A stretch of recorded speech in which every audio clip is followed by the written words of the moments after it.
for her affair child, our son picked it up and is now rejecting his half-brother. I, 38 male, had a fight with my ex-wife, 41 female, about her child Sam, 7 male, and need an outside opinion. We have a son together, Jake, 9 male, but Sam is not mine. Our divorce was caused by my wife's infidelity, and I told my ex up front when she was pregnant that I will never take any responsibility for Sam, not emotionally nor financially.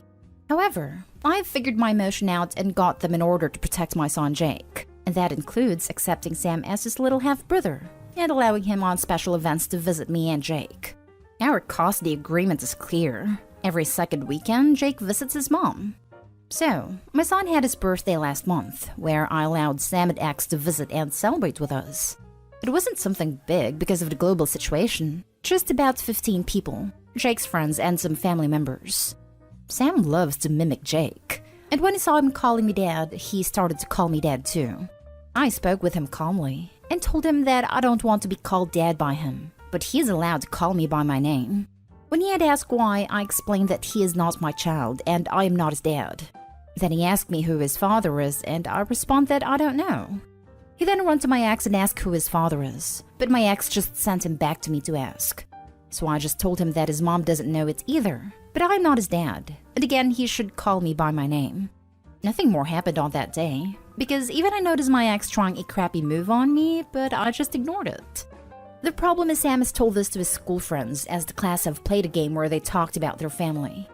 I had to say, here, some children are pure evil, because now some of Sam's classmates have started bullying him, and calling him a bastard, and worse. My ex called me about it, but I just told her that she has to fight over this with Sam's teacher and the other kids' parents, because it is not my problem. She then started yelling at me on the phone, and it is my fault and called me some names. I responded that I have noticed what she tried to pull at Jake's birthday party, and that his problem wouldn't exist if she could just keep her legs closed for other men, and then told her she should try to find Sam's actual father if she wanted a man to take care of her son. X involved our parents in this fight, and now my mom is nagging me over this and sides with X. However, I was not gentle with her either when she called me. Note that my mom wanted a daughter since forever, and saw my wife as her first daughter. That's why I'm in low contact with her, because she tried to force me to forgive my ex. Now, here is why I might be an a-hole. My son have picked up this whole mess. It is now mean to his little brother and stopped playing with him and teases him as well. I actually have made an appointment with a therapist to solve this, but I don't think I can solve it on my own. Am I the a-hole here? Edit. I can't be the father of Sam as it's medically impossible. Also, a court-ordered paternity test confirmed that I am not the father. Now for the top comments. Not the a-hole. 1. You're not Sam's father and having him call you by first name is totally fine. 2. You're civil and have tried to keep Sam in Jake's life. 3. You're civil with X despite the history and her recent attempts at trouble. 4. Jake picking up on it seems an accident. However, you need to be more careful to prevent your son from hearing future arguments with your ex. OP, do not manipulate custody time with your ex to reward/punish your ex, certainly without talking to your lawyer first. Not an a-hole. X needs to take responsibility for her actions. She shouldn't have told Sam to go back to you for an answer. Speak with your son and get him into therapy, and they'll help to explain the reasons why he's being mean. Your mom and X are the a-holes here. Probably want to turn OP into a father figure. Not the a-hole. Not the a-hole for not allowing Sam to call you dad.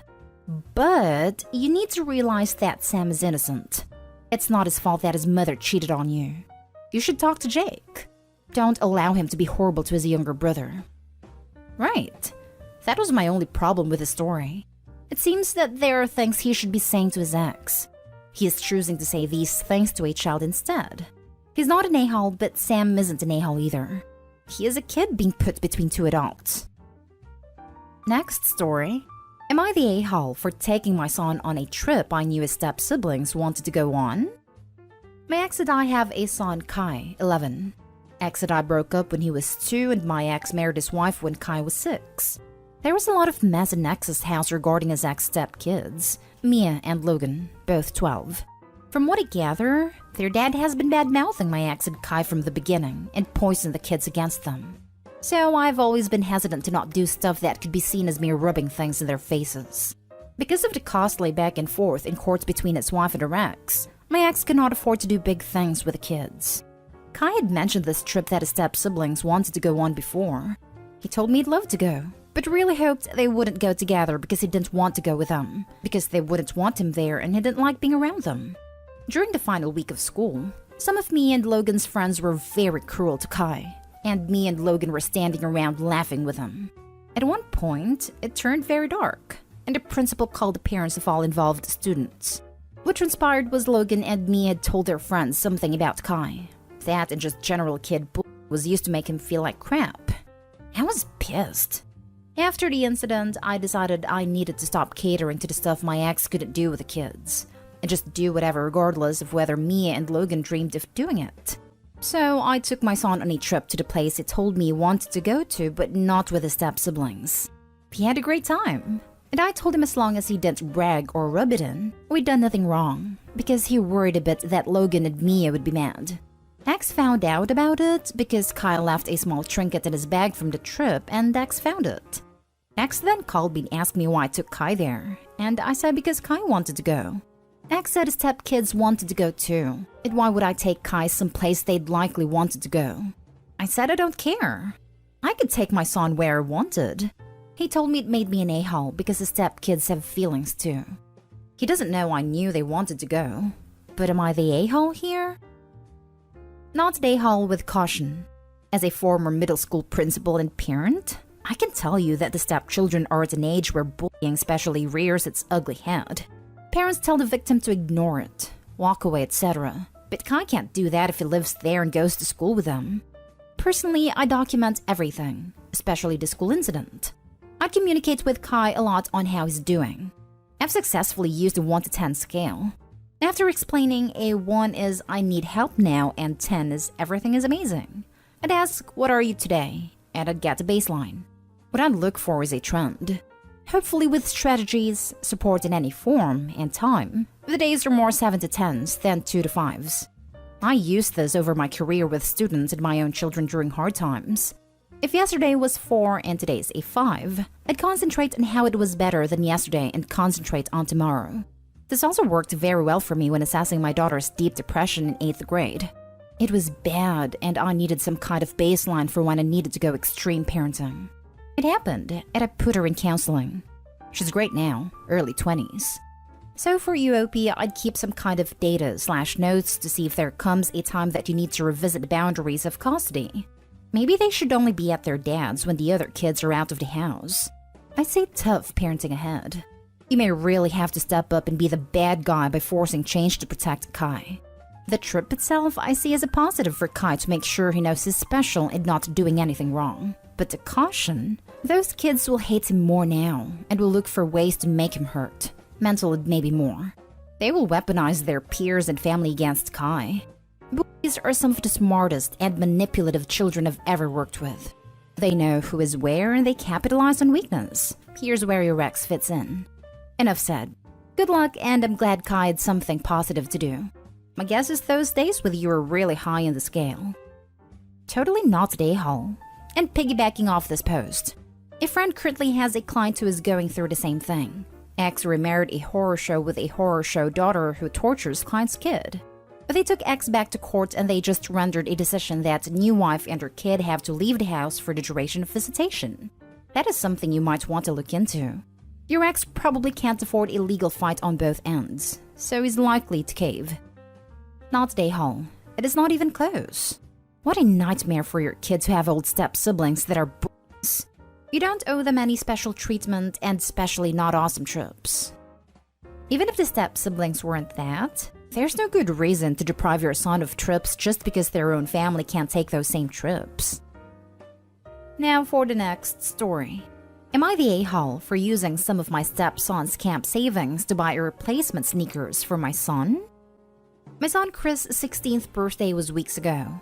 His mom, my ex-wife, couldn't be with him due to work but sent him a pair of Adidas sneakers as his birthday gift, as Chris is a runner and he enjoys running every day as a way to relieve stress and anxiety.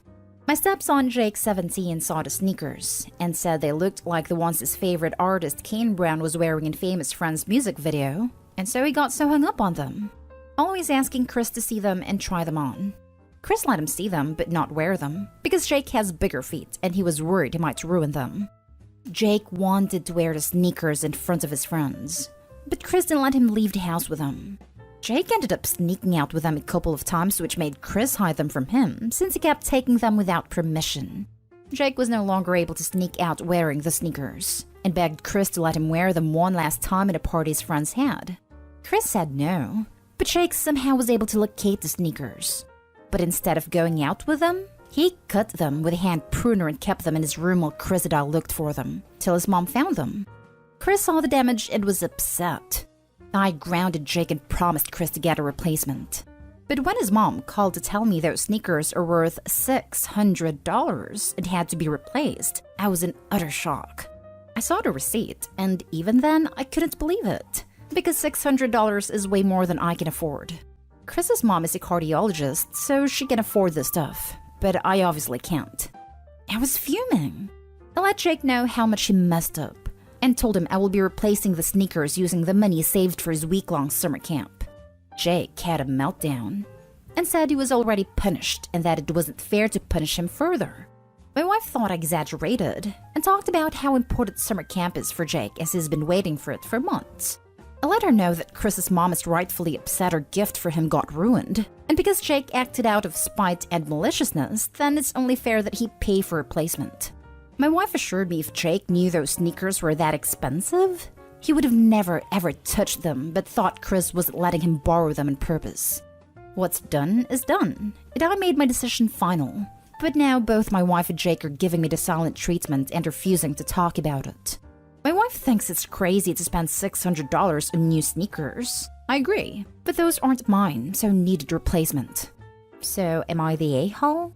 Edited to add that because Chris's mom sends somewhat expensive items to Chris, Jake would sometimes feel jealous, which is understandable, but I make sure to treat both boys equally by getting them equal stuff. My wife thinks that Chris should be sharing with his brother, and he does, but there are things that just cannot be shared. Now for the comments. Not a hole. Seems like Jake is learning a hard lesson that actions have consequences. I am unsure where your wife is coming from. It doesn't matter how expensive the shoes were. Her son destroyed someone else's property. Maybe this will teach him to not destroy others' belongings before it becomes something super serious.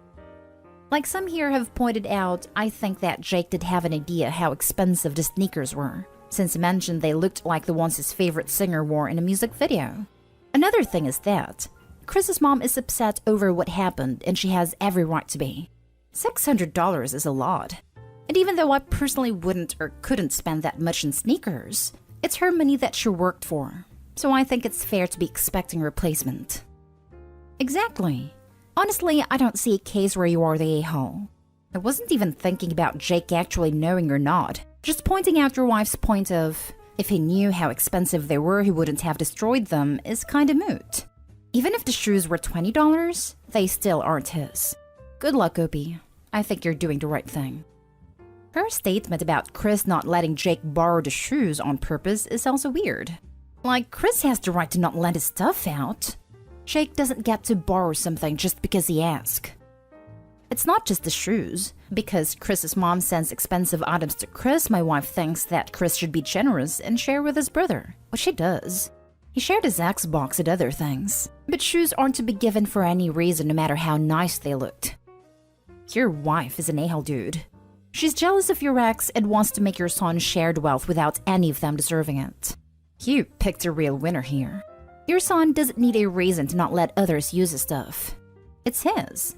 It belongs to him. She wants nice things for her kids. She needs to work for them.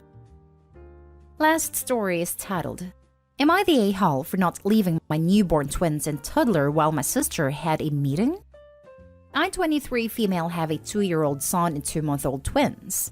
I am a stay-at-home mom, and my sister, 25 female, who is in grad school, has been staying with us while her apartment building gets fumigated. She had a meeting with one of her professors to talk about some stuff regarding a project, and set up her laptop in the kitchen. It's worth noting that the kitchen is right off the children's play area / bedroom, and she also has a bedroom all to herself that has a desk, and the Wi-Fi is decent in. About 5 minutes into her meeting, My 2-year-old who was playing with his toy trucks got hurt and started crying.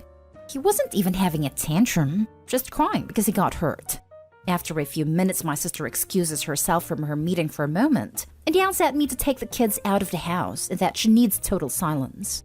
I told her I wasn't going to take my 3 small children out by myself with no stroller, which was unfortunately left in the car my husband took that morning. She has been telling me all week that I ruined her meeting and that I need to get my children under control. My parents agree that I was being unreasonable. Am I the a-hole?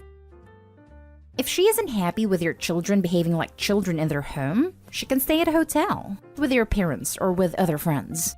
Not the a-hole. You can't set up shop in a living space and then be upset when the children who live there behaves as children. Yep, not the a-hole. It's completely unreasonable for the sister to stay over in a house with kids and expect total silence.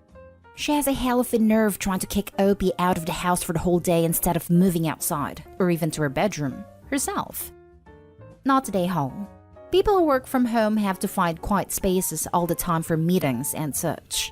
She could have taken that meeting in her room, or she could have sat outside herself. I do it all the time. I have a coworker who takes calls in her car. There are also apps that will completely cancel out background noise as well, and a few of my coworkers use that when finding a quiet space is impossible. She's a guest in your home. You're doing her a favor. She has no right to tell you how to live in your house, and if the meeting was that important, she would have made sure to set up in a reliably quiet space like the grown adult she is. I take meetings in a tiny closet or in the garage. It's the wild, wild west out here competing for quiet meeting spaces in our house. Not the a-hole, Opie. Not the a-hole. This work from home thing has been going on for 18 months. Supervisors, bosses, professors, co-workers are all used to this and are generally unfazed. Your sister is incredibly entitled to expect you to pick up your young children and leave your home for her.